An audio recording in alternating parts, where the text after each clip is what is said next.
Cory, here today with a special edition of the Project Advantage podcast talking about the fall 2025 tariffs. Neil, there's been a lot of developments this summer while people were on vacation. What's the latest update? Yeah, so tariffs have been pretty fluid. Not much. There have not been many decisions. At the beginning of August, I think the China Mexico tariffs were held firm for another 90 days. We also had yesterday that the Federal Appeals Court ruled that the tariffs were illegal, how they were implemented, and however they will stay in place until they can go through all the appeals that will happen around that. Eventually, though, the Supreme Court will decide. So again, there's been a lot going on, and there's been a lot in the press, and so So it's been a very fluid situation. It's been a lot of work on our team's behalf, staying on top of everything. But for our customers, what can they be doing and should they be doing? We talked about this last time on an earlier update about tariffs. Where should they really be focusing their energy? yeah. I mean, I think if industrial and commercial lighting, poles, fans, any type of industrial product, commercial products are important to your business, that you want to make sure that the suppliers you work with have a strategy, that they're aware of what's going on in the world, that they have plans to, maximize their effectiveness in providing cost-effective, high-performance products. And I think that's the main message I think that we want to share today. So if I'm a contractor, should I just call up my supplier and start asking them questions? I mean, what specifically should I be asking? Yeah, it's interesting. I mean, again, as Cory mentioned, I am the CEO. I've been in this business for over 10 years now, and I still have customers, big buying customers of ours that call and say, "Hey, should I be buying now? Or what's going to happen with tariffs in September, October, November?" And, so again, if you are purchasing a lot of product for your customers or for your own internal use, you want to make sure that you are regularly speaking with your core suppliers, because it's very important. Because if you've got a project you're planning for Q1 next year and you're building the budget now, but tariffs go up another 30, 40%, that's impactful to your project. So you want to know about that ahead of time. Again, whether that's your project or it's someone else's project that you're supplying them product for. So when we're just talking about lighting contractors, uh, there's probably some specific considerations. Yeah, I mean, lighting is a very unique situation around LED. I mean, we're upgrading HID, the old metal halide, high pressure sodium. We're upgrading fluorescent. In many cases, fluorescence fixtures are becoming illegal, and currently, I think it's 16 states in the U.S.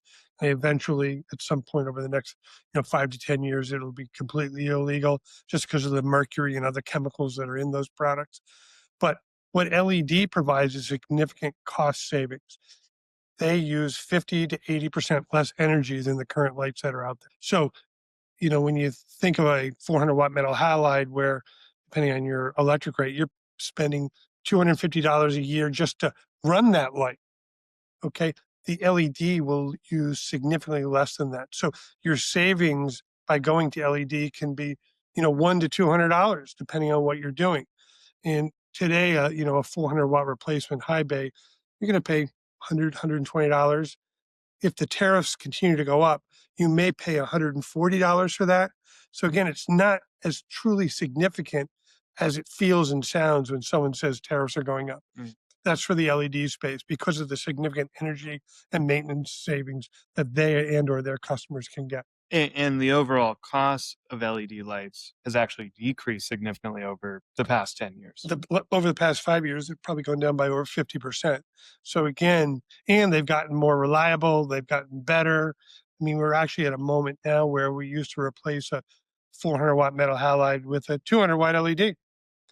We can now replace those 200-watt LEDs with a 100-watt LED to do the same light, and they get another 50% energy savings.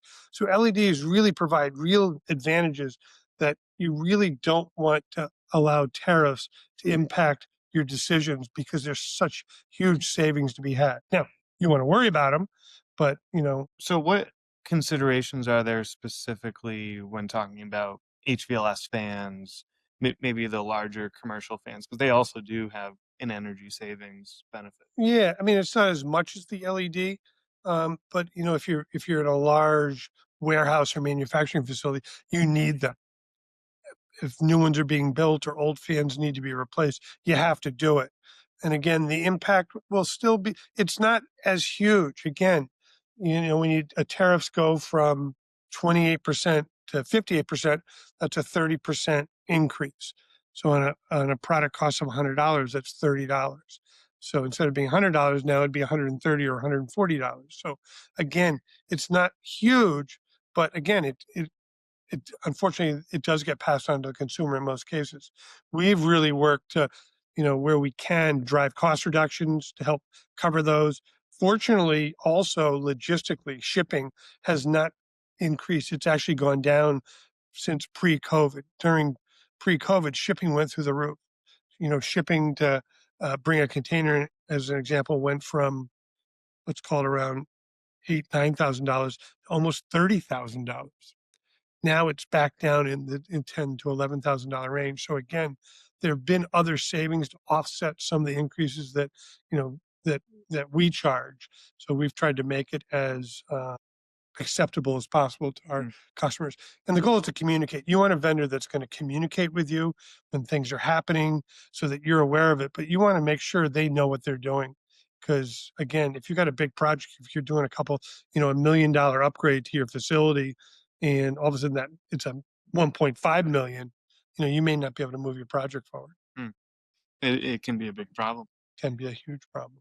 And there's some greedy people out there too, that are using tariffs to, and I use the example, I went to a car dealership, was looking at a car, and prior to April 14th or 15th, when there was going to be a 25% tariff on all cars.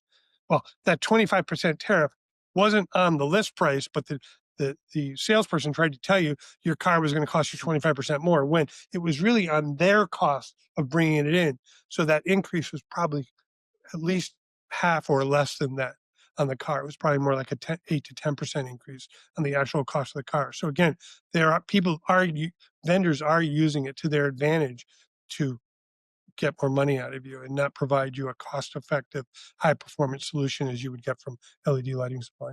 And you came in the day after going to that And I'm dealership like, and told the whole office about it. So, and I tried to tell him, but he just the sales guy couldn't understand what I was saying. well, that's the hard thing. It's very complicated. So Very, there's a lot out there who don't fully understand it. very complicated. Now, one of the other areas that we're pretty active in, utility projects, working with utility contractors. Typically they're really more focused on buying wood utility poles, steel poles for different types of projects, composite fiberglass poles. You don't necessarily get the energy savings there, but you're still being impacted by tariffs. And if we're talking about steel, it could be even more significant than other areas. So, what should companies specifically focused in the utility sector be thinking about in terms of tariffs? Well, first of all, there are no tariffs on wood poles. All our wood poles are manufactured and processed and shipped from within the USA. And our composite poles are the same thing. They're all US based. We manufacture in the USA, ship to the USA. They are BAA compliant. Um, you know, there are not a lot of USA made steel poles, whether they're for parking or they're for sports or utility applications. Again, it's the same message. Make sure you're talking to your vendors. Know what their long term strategy is, so that you can plan. I mean, costs are going to go up a little bit. I mean, steel in many countries that are not trade partners with the U.S. are at 50% tariff right now. If you're a trade partner of the U.S., I think the tariff is now 25%. And so, and we don't really see that stopping. So it's again really planning. How do your vendor maximize their cost savings for you? And that's through logistical planning. That's through looking at all sorts of things that can affect the cost of the product. Um, but and many of the suppliers aren't thinking about that. In many cases where we can, we do move people to wood poles. Wood has been around for a long time. It's highly reliable. It lasts for a lifetime. Composites even stronger than wood in many cases, and it even lasts longer than wood poles. So again, but again, if you come and look at, look at our steel pole offerings, I think we do 40 to 60 feet. And I think we also have availability of 70 feet now, that they're very cost effective. We've really strived through the logistics and delivery of the products to be able to maximize cost efficiencies so the tariffs are minimally impactful. So Yeah, and one of the things we've also seen is a lot of people who previously would have considered steel, they're maybe concerned about wanting to move to more of an American product, or maybe it's not a huge concern to them. They're more cost focused. Moving to a composite pole is a great fit in either scenario. it definitely can be. I mean, it provides, if you look at like a country like Australia, they don't use wood poles anymore for their new insulation. They predominantly the composite and even more the crossbars. They don't use crossbars there, as to the degree we do here. But they're both great solutions, and we offer both. They just provide different advantages, and part of it really gets back to the project and what the end customer wants and has spec'd in there. And but if we do have the opportunity, as we do in a lot of projects, we will try to spec in a composite compatible 45-foot class 2 pole if possible, just because of the advantages it provides: longer warranty, strength, durability. They last forever, and they're lighter. They're easier to install, so your installation costs are better. So again, it provides a lot of advantages and value. And your delivery time is often far faster than a domestic steel pole would be due to a number of different Well, yeah, factors. a steel pole. Well, yeah, I mean, composite really gets back to the size you're looking at. Again, we do stock a lot of your standard 10 to 30-foot poles in the US that we ship. Wood poles, again, they're grown. So a lot of times we have poles on the ground, but other times they've got to be harvested and treated and go through that process. Your high mast poles, no one really stocks those. Most high mast poles are customized to the customer's application, what they're putting on it. So you're usually looking at an 8 to 12 week lead time for steel poles, whereas wood poles, it's anywhere from 1 week to 8 weeks, again, depending on the size, the class, et cetera. And but the composite is traditionally a 7 to 14 day lead time. We have those in many cases on the ground, or the production is very quick. So, lastly, for the audience, take out your crystal ball. Hmm. So, we're in fall 2025. Let's fast forward. We get through the end of the year. We're in the spring, looking towards the summer of 26. Where are we at with tariffs? Well, I don't think that anything's going to be reduced. I think the cost base we have now is probably the best case for us. Um, Tariffs could go up more depending on, these trade wars that are going on. I really have no insight into that other than what we watch and all see on, every day. But I would expect that things are pretty much going to level off where they are. It was kind of like when the first tariffs went into place in 2017, and then the new administration came out in 2000. They had the opportunity to remove that first round of tariffs that happened back in 2017, and they did not. They kept them, and those are all just going into the budget. So they're basically taxes on consumers. With these new tariffs, I don't see them going away. They're a revenue source now. They're basically again a tax that is going to be with us for the foreseeable future. But I tend to think they're not going to get any worse. But that's just my indication of what I'm observing, uh, And and we'll see. we'll see. You never know, but that I think is the best case that they stay the same. Okay, great. Well, Neil, thanks for the insights as always. Well, thank you, Corey. And again, and if you've got a situation where you need some help, we're definitely here, even if it's just to talk about tariffs and what it means to your projects and that you're working on. We're more than happy to be of assistance to you. We've got a great team that can help, peel that onion around what your project looks like. Great. Awesome. All right. Well, thank you everyone for tuning in. And stay in the light, and we'll all see you next time.